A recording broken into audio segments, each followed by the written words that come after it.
oli mukulaba television ABS ekuumuza ebirowoozo. Akawuuwo ekikola parliament luno lwa defense luyina ebizibu byayo n'engeri y'abalukulembera ndowooza engeri abamu gye bava mu poliisi oyinza obasonyiwa ono w'Erubaga South Katolu Bwama ndowooza baleeta Kiwulenge.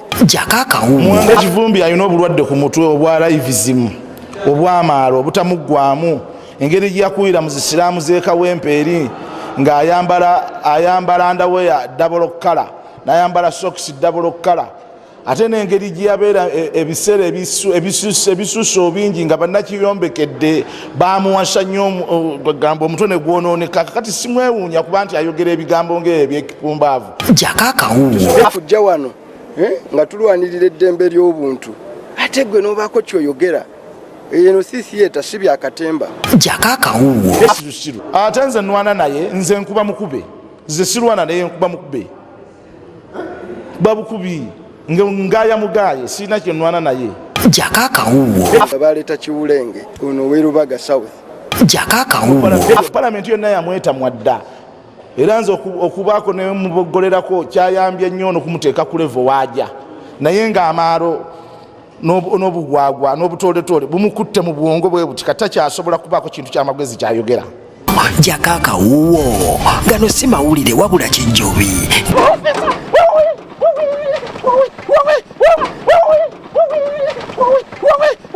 Officers have committed an offense. Akawuuwo.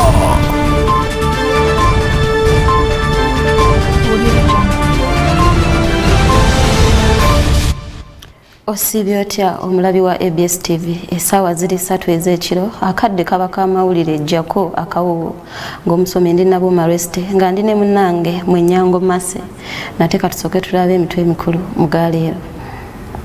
Leero mujjako Akawuuwo ebigezo bya siniya y'omukaga bifulumya olunaku olwaleero abayizi abayitidde waggulu bali mu kuyisa bivvulu. Nafunye points 16 mu combination ya Chem stroke IT badde nsomera ku St. Joseph's Girls Senior Secondary School Zambia. Nga mufuna okusoomozebwa mulina bisale bya ssomero fano ku Storm High School ebintu twabigonza. Funye points 17 era nebaza mukama n'essomero lyaffe n'abasomesa oba kabonyizo w'abayizi bannange. Leero mujjako Akawuuwo. Minisitule y'ebyobulamu efunye obukadde bwa $115 okuva mu banka y'ensi yonna za kuyambako mu byobulamu naddala ku bakyala abazaala awamu n'abaana abato. This money will go to the health center 2s and health center 3s that willingly enroll for the activity because you must show interest. Sente government zewa amalwaliro tugenda kwongerako sente naye nga ziba nkolerere eddwaliro buli mu. Leero mujjako Akawuuwo. Abatuuze ekitenga bakyakukulumira abakulembeze olw'obutaddayo kubayamba baweze kutabakombya akalulu kaabwe mu kalulu akaddako. Baze kwekarakasa olwaliro olunaku lwaffe lw'abaana bugale kwekarakasa tukwalina ekitoogo obukulembeze obubi obwedisitulikiti y'Omubende tubukoye Kibuka Moti waweddeko nabo ne batwana ddala Kibuka Moti ne Honorable Major Kakooza abo bonna 7 batusala. Gano n'amalala getuleese mujjako Akawuuwo. Nkukulisaayo mu mitwe gyaffe emikulu ate tugenda maaso n'okutuusaako amawulire nga bwe gatambudde mu bitundu by'eggwanga eby'enjawulo nga yo gavumenti ya kuno eweereddwa obukadde bwa $100 okuva mu banka y'ensi yonna saako ne gavumenti ya Sweden okulaba nga batumbula embeera y'amalwaliro abaana mwe bajjanjabirwa saako n'abakyala gye bazaalira katubirabe mu bujjuvu. Jako Akawuuwo.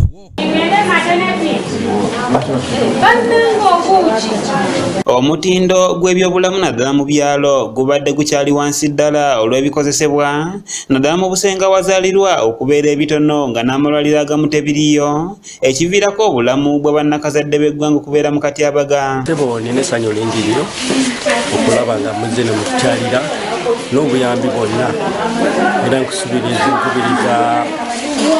Uganda okutongera okutuyamba kubanga embeera mbi naye Katonda y'omukoledde. Abazadde bwe bali omugoteko mungi abalala bitanda biweddewo abalala bali ku gundi kyensonga lwaki tulumya n'ogwengulu ne tugamba gavumenti ku luno etuyambe etuwe ezimbe eddwaliro eddene. Ku mulundi guno abakyala abazaala saako n'abaana bandifuna akasako ku matama gaabwe oluvannyuma lw'obuyambi obutuweereddwa banka y'ensi yonna ne gavumenti ya Sweden obuweerera ddala obukadde bwa $165 ziyambeko mu kuddaabulula amalwaliro naddala gajjanjaba abaana n'agazaalisa. Ssente gavumenti zeewa amalwaliro tugenda kwongerako ssente naye nga ziba nkolerere.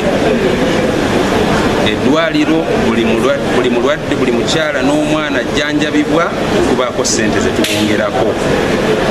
Ssente obungi bwa ssente bwe balina okufuna kisinziira ku maanyi ge bataddemu okujjanjaba abaana n'abakyala. Bw'abadde alambulula engeri gye bagenda okugabanyamu ensimbi zino eri amalwaliro, Honorable Jane Ruth Acheng, minisita atwala ebyobulamu, agambye nti ensimbi zino bakuziteeka mu Health Center 2 ne 3 wabula ezo zokka eziraza obwetaavu bw'ensimbi. This money will go to the health center 2s and health center 3s that willingly enroll for the activity, because you must show interest that you're ready to use the money and get into the results-based financing. Because sometimes we may give you the money when you're not interested and the money will end up not utilized. And so the districts have all been trained and oriented. John Sengendo omukwanaganya w'enteekateeka eno mu minisitule y'ebyobulamu alabudde amalwaliro gano ge bagenda okugabanyiza ku nsimbi zino okuzikozesa obulungi n'okuba n'embalirira ku ebyo bye banaaba bakoze. Ssente ezo balina ozikozesa okusinziira ku mateeka agafuga ebyensimbi mu gavumenti gye tuyita Public Finance Management Act. So ssente zonna balina okubeerawo embalirira. Tubasuubira nti bagenda kuba bakolegana ababukiiko bw'amalwaliro abava mu bantu okulaba nti chairman amanya ssente meka, kubanga zino ssente twakikola nti komiti ey'eddwaliro erina okumanya zikoze eki. Disitulikiti 79 ze zigenda okuganyulwa ku nsimbi zino, wabula minisitule egamba nti disitulikiti ezisigadde bakuzikola enteekateeka endala efaanana ng'eno. Kakati tugezezaako okulaba nti buli disitulikiti mu Uganda efuna enteekateeka bweti. Zino disitulikiti 79 ziri mu projekiti eno eya World Bank. Naye tulinayo ne disitulikiti endala 25 zina project nayo ya Ministry of Health, sente ziva mu government ya Sweden nga zita mu World Bank. Ne project eyo edukanyizibwa Mary Stops. Okusinziira ku ministry, amalwaliro gakuweebwa ensimbi okusinziira ku muwendo gw'abantu bebakolako ng'abakugu bwe bongera okunnyonnyola. Agabiddwa eddagala okumala emirundi 4 jakwata mu 10,400 buli mwana omutajja najjanjabibwa katanda ali wansi wa myaka 5, buli mwana ajja tubawasingira 2,000. Kale tusuubira nti obungi bwa ssente buno bugenda kwongerako okulaba nti amalwaliro gaffe gafuna ssente eziwerako. Okuwa ekifaananyi, tusuubira nti mu kugeraageranya eddwaliro eribadde lifuna akakadde kamu emitwalo 2 ligenda kuba lifuna wakati w'obukadde 4 n'5 buli myezi 3. Mukiibi Samuel Kebo yakusakidde eggulire lino ku lwa ABS Television.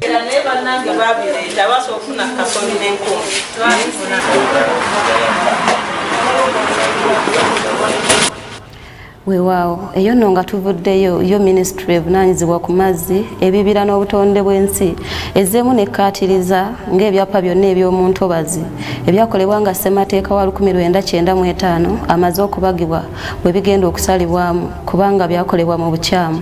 Bino bijjidde mu kaseera ng'eggwanga lyetegekera olunaku lw'amazzi, ebibira n'obutonde bw'ensi olugenda okubeerawo nga 22 omwezi ogwokusatu.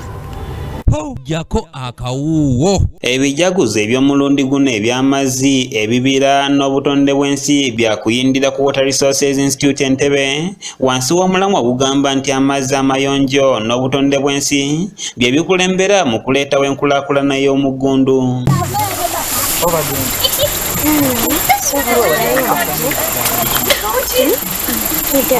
Bino we bijjidde nga gavumenti ekyatubidde n'abantu abafuna ebyapa ku ttaka ly'omu ntobazi nga kwotadde n'abo abeesenza obwesenza mu ntobazi zino. Okusinziira ku komishona akulira eby'amateeka n'okupulaningira entobazi Kalisti Tindimugaya, ebyokusazamu ebyapa byabo ababifuna mu ntobazi tebannakivaako, wabula abantu bano bawaaba mu kkooti nti gavumenti yennyini yabawa ebyapa bino ate ye yali ayagala okubisazaamu. Kubanga nga emaze okuteekebwawo okuva mu 95 nga bali mu ntobazi ebyapa bigenda kusazibwawo, naye abantu abamu bagenze mu kkooti nga bagamba nti no gavumenti emu yabawa ebyapa kati yegenda okukola kyokubisazaamu. Kati ekintu bwe kigenda mu kkooti gavumenti erina okulindako kkooti esooke ekoleki ebimaliriza. Gavumenti egamba nti abo bonna abafuna ebyapa nga constitution ya 1995 emaze okubagibwa, ebyapa byabwe bino byakusazibwamu atali kuliyirirwa, wabula ababifuna nga ssemateeka oyo tannabagibwa bo bajja kubaliyirira entobazi zino bazaamuke. Afuna ebyapa nga constitution tenabeerawo, abo etteeka litugamba nti no twogere nabo tulebe engeri gye tusobola okubajja mu ntobazi nga tubayambyeko nga tuwadde compensation basobola okuvaamu. Gavumenti abantu ngaabo egenda okubajjamu nebakuwe ku ssente bagende bakole ebirala. Mu ngeri y'emu wabaddewo obweraliikirivu nti gye bujja eggwanga lyandyolekera akatuubagiro k'amazzi olw'ensonga nti kumpi ebitundu 9 ku buli 100 eby'amazzi ge tukozesa wano gava Rwanda, Kenya ne Tanzania, ekintu ekiraliikiriza naddala singa enkolagana yaffe n'amawanga ganeebeeserebye. 9 eby'amazzi ge tulina wano twakola ne tumanya amazzi ge tulina. Kati ebitundu 69 amazzi gano gava Kenya, gava Tanzania, gava Rwanda, gava Burundi ne Congo. Kati amazzi gano gayita mu Uganda nga gagenda South Sudan, Sudan region. Kakati ebiragiro by'ensi yonna. Minisita omubeezi ow'amazzi n'obutonde bw'ensi Honorable Sam Kiputorisi agamba nti olw'ensonga nti amazzi ge tukozesa wano agasinga gava bweru tetusaanye gadiibuuda kubanga gasinga obungi basaba masabe mu nsi ezituliraanye. The water the way you like, because you are aware that most of the water coming to Uganda is not our water. Is coming from other countries. Is it 85%? 69%. 69% of all the water we have in this country comes outside our borders. So if ebijaguzo by'okuza olunaku lw'amazzi n'obutonde bw'ensi byakumalira ddala lunaku 4 ng'omugenyi omukulu ye Pulezidenti Museveni era nga luno lwakulemberwa emisomo egy'enjawulo egisomesa ku nkozesa y'amazzi, emigaso gy'ebibira ssaako n'entobazi. Underwater and Environment Week 2019 marks yet another important milestone for the government of Uganda and the implementing institution, the Ministry of Water and Environment. The Ministry of Water and Environment, in collaboration with the key partners. Mukiibi Samuel Kebo yakusakidde eggulire lino okulwa ABS Television.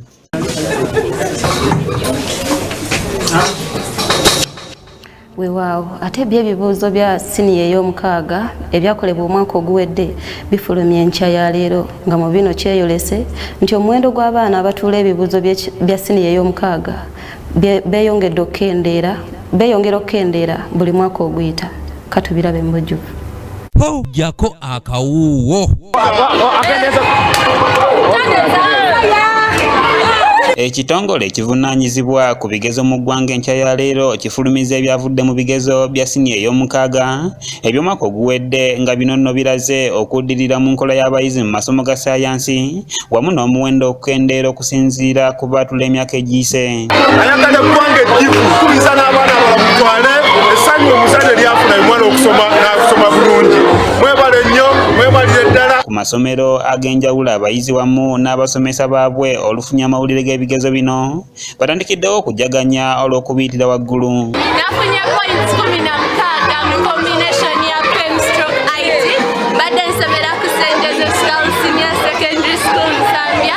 Ndi musanyufu nnyo nebaza nnyo Mukama ne bazadde bange okumpeerera okutuusa wendi ssaawa zino. Nfunye points 17 era nebaza Mukama n'essomero lyaffe n'abasomesa obubaka bw'ennyinza obw'abayizi bannange okusoma ennyo n'okunyiikira n'okukola research. Ku ssomero lya Progressive SSH Tintale be bamu ku bakoledde ddala obulungi era bano nno mu kwogerako nabo batubuulidde ensibuko y'obuwanguzi bwabwe. Era ndafunye points 17 era nebaza abasomesa bange abansomesezza obulungi nesobola okufuna points 0 wamu ne basitudenti bannange twale tudisikasinga. Natudde A level funye points 18 era ndi musanyufu nnyo naye okusingira ddala nebaza Allah subhanahu wa ta'ala asobozesezza buli kimu bazadde bange okubanga bafuna school fees biki bansasulira. Funye points 17 kubanga nteeka nnyo amaanyi mu kusoma kuliriza abazadde n'abasomesa kyekyeera kyekisingayo besi. Akulira essomero lino Kitanywa Pius Jude mu kwogerako naye atubuulidde engeri gye basobodde okukolamu obulungi. Tulina essanyu lya nsusso okubanga abaana baffe bayise bulungi. Twatuza abaana 78 naye omwana yasinze yafunye obubonero 18 ye Kakoza Bashir. Twebaza nnyo abasomesa baffe, twebaza abaana abakolaganira awamu, twebaza abazadde abasoboza okubanga basasula ensimbi mu budde. Mu ngeri y'emu ku Storm High School ekatooke Nabweru bakoledde ddala bulungi era bano nabo twogeddeko nabo ne balaga essanyu. Tubamufuna okusomoozebwa mu temulina bisale bya ssomero wano ku Storm High School ebintu twabigonza ebisale bisaamusaamu. Saba gavumenti emuwe kosi gy'ayagala kuba mubone bwe yatwatutte mumuyisa amafunye 16 mubone bwe yafuna 18 no tewali mbeera yonna twabaza okutatuyiwa okusoma obulungi.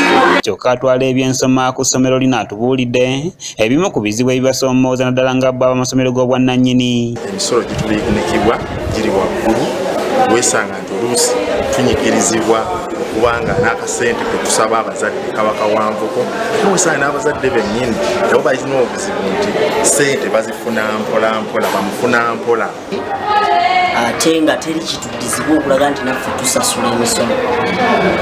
Wesanga nti n'ebitabo bye tukozesa bugenda okigula bakuguza ng'owa private si ng'owa gavumenti ate ng'omwana tusomesa wa gavumenti. Mwenyango Mase yakusakidde eggulire lino okulwa ABS Television.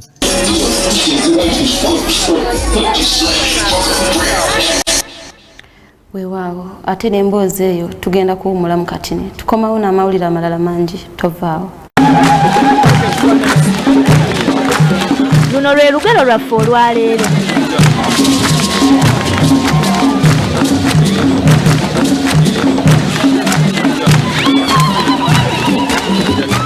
Gwakanga musana kakiro tabulamu.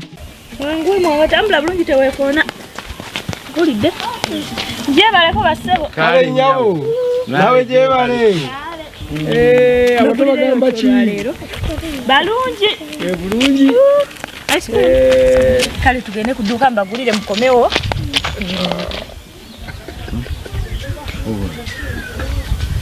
bwaba nazaako ababutuka ndowooza babutuka nawa omukazi alabiridde